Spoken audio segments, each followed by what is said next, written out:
West Indies ವಿರುದ್ಧದ test ಸರಣಿಯನ್ನ team India clean sweep ಮಾಡಿದೆ.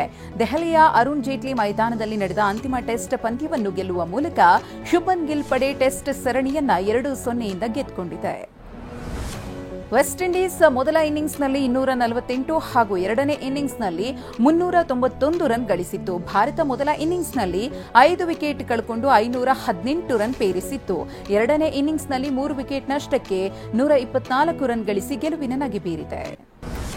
ವಿಜಯಪುರದಲ್ಲಿ ನಡೆದ ಡಬಲ್ ಮರ್ಡರ್ ಪ್ರಕರಣ ಸಂಬಂಧ 5ರನ್ನ ಬಂಧಿಸಲಾಗಿದೆ. ತಪ್ಪಿಸಿಕೊಳ್ಳಲು ಯತ್ನಿಸಿದ ಅಕ್ಷಯ್ ಎಂಬಾತನ ಕಾಲಿಗೆ ಗುಂಡು ಹೊಡೆದು ಬಂಧಿಸಲಾಗಿದೆ. ಉಳಿದಂತೆ ಭರತ್, ಸಂಜಯ್, ಸಂತೋಷ್, ಮಲ್ಲನಗೌಡ ಎಂಬುವರನ್ನ ದಸ್ತಗಿರಿ ಮಾಡಲಾಗಿದೆ. ವಿಜಯಪುರದಲ್ಲಿ 2023ರಲ್ಲಿ ಈರನಗೌಡ ಪಾಟೀಲ್ ಎಂಬಾತನ ಕೊಲೆಗೆ ಪ್ರತಿಕಾರವಾಗಿ ಡಬಲ್ ಮರ್ಡರ್ ಮಾಡಲಾಗಿದೆ ಅಂತ ಪೊಲೀಸರು ತಿಳಿಸಿದ್ದಾರೆ. ಅಕ್ಟೋಬರ್ 12ರಂದು ಕನ್ನೂರಿನಲ್ಲಿ ಸಾಗರ್ ಬೆಳ್ಳುಂಡಗಿ ಹಾಗೂ ಇಸಾಕ್ ಖುರೇಶಿ ಎಂಬುವರನ್ನ ಕೊಲೆ ಮಾಡಲಾಗಿತ್ತು.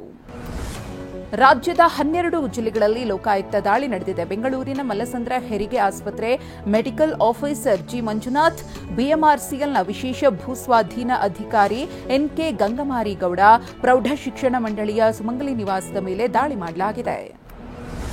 ಹಾವೇರಿಯಲ್ಲಿ 2 ಅಧಿಕಾರಿಗಳ ಮನೆ ಮತ್ತು ಕಚೇರಿಯ ಮೇಲೆಯೂ ಲೋಕಾಯುಕ್ತ ದಾಳಿ ನಡೆಸಿದೆ. ಹಾವೇರಿ ಜಿಲ್ಲೆ ರಾಣೆಬೆನ್ನೂರು ಕಂದಾಯ ನಿರೀಕ್ಷಕ ಅಶೋಕ ಅರಳೇಶ್ವರ ಮತ್ತು ಸವಣೂರು ತಾಲೂಕು ಪಂಚಾಯಿತಿ ಇಒ ಬಸವೇಶ್ವರ ಶಿಡೇನೂರುಗೆ ಲೋಕ ಶಾಕ್ ಕೊಟ್ಟಿದೆ. ಶಿವಮೊಗ್ಗದ ಕೆಆರ್ಐಟಿಎಲ್ ಪ್ರಭಾರ ಎಇಇ ಜಗದೀಶ್ ನಾಯಕ್ ನಿವಾಸಗಳ ಮೇಲೆ ಲೋಕಾಯುಕ್ತ ರೇಡ್ ನಡೆಸಿದೆ. ಕೃಷಿ ನಗರದಲ್ಲಿರುವ 2 ಮನೆಗಳಲ್ಲಿ ಶೋಧ ನಡೆಸಲಾಗುತ್ತಿದೆ. ಆದಾಯಕ್ಕಿಂತ ಶೇಕಡಾ 121.78ರಷ್ಟು ಆಸ್ತಿ ಹೊಂದಿದ್ದಾರೆಂಬ ಆರೋಪದ ಹಿನ್ನೆಲೆಯಲ್ಲಿ ದಾಳಿ ಮಾಡಲಾಗಿದೆ. ದಾವಣಗೆರೆಯಲ್ಲಿ 2 ಅಧಿಕಾರಿಗಳ ಮನೆ ಮೇಲೆ ಲೋಕಾಯುಕ್ತ ದಾಳಿ ನಡೆಸಿದೆ. ಕೆಆರ್ಐಟಿಎಲ್ ಸಹಾಯಕ ಇಂಜಿನಿಯರ್ ಜಗದೀಶ್ ನಾಯಕ್, ಆಹಾರ ಮತ್ತು ನಾಗರಿಕ ಪೂರೈಕೆ ಇಲಾಖೆ ಎಸ್ಡಿಎ ನಡುವಿನ ಮನೆಯವರ ಮನೆಗಳು, ಕಚೇರಿ ಸೇರಿದಂತೆ 10 ಕಡೆ ಲೋಕಾಯುಕ್ತ ದಾಳಿ ನಡೆಸಿದೆ. ಚಿತ್ರದುರ್ಗದ ಕೃಷಿ ಇಲಾಖೆ ಎಡಿ ಚಂದ್ರಕಾಂತ್ ಲೋಕಾಯುಕ್ತ ಬಲೆಗೆ ಬಿದ್ದಿದ್ದಾರೆ. ಚಂದ್ರಕಾಂತ್ ಅವರ 2 ಮನೆ, ಕಚೇರಿ ಮೇಲೆ ದಾಳಿ ಮಾಡಲಾಗಿದೆ. ತರಳಬಾಳು ನಗರದಲ್ಲಿರುವ ಮನೆ, ಹೊಳಲ್ಕೆರೆ ತಾಲೂಕಿನ ಟಿ ನೂಲೇನೂರು ಗ್ರಾಮದ ಮನೆಯಲ್ಲೂ ಶೋಧ ಕೈಗೊಂಡಿದ್ದಾರೆ. ಬೀದರ್ನ ಕೃಷಿ ಇಲಾಖೆ ಸಹಾಯಕ ನಿರ್ದೇಶಕ ಧೂಳಪ್ಪ ಹೊಸಾಳೆ ನಿವಾಸಗಳ ಮೇಲೆ ಲೋಕಾಯುಕ್ತ ದಾಳಿ ನಡೆಸಿದೆ. ಬೀದರ್ ನಗರದ ಗುರುನಾನಕ್ ಕಾಲೋನಿಯ ನಿವಾಸ, ಭಾಲ್ಕಿಯ ಕಡ್ಯಾಳ ಔರಾದ್ನ ಎಡಿ ಆಫೀಸ್ ಮತ್ತು ಮುಧೋಳ ಕಚೇರಿ ಸೇರಿದಂತೆ 4 ಕಡೆ ದಾಳಿ ನಡೆದಿದೆ. ಬೆಂಗಳೂರಿನ ರಸ್ತೆಗಳಲ್ಲಿ ಗಲಾಟೆ ಮುಂದುವರೆದಿದೆ. ಕುರುಬಹಳ್ಳಿ ಮುಖ್ಯ ರಸ್ತೆಯಲ್ಲಿ ಬೈಕ್ ಸವಾರರಿಬ್ಬರ ನಡುವೆ ಕಿತ್ತಾಟ ನಡೆದಿದೆ. ಇದು ತಾರಕಕ್ಕೇರಿ ಬುಲೆಟ್ ಬೈಕ್ ಸವಾರ ಶರತ್ ಎಂಬಾತನ ಮೇಲೆ ಹಲ್ಲೆ ನಡೆಸಿದ್ದಾನೆ. ಅಲ್ಲದೆ ಅವಾಚ್ಯ ಶಬ್ದಗಳಿಂದ ನಿಂದಿಸಿದ್ದಾನೆ.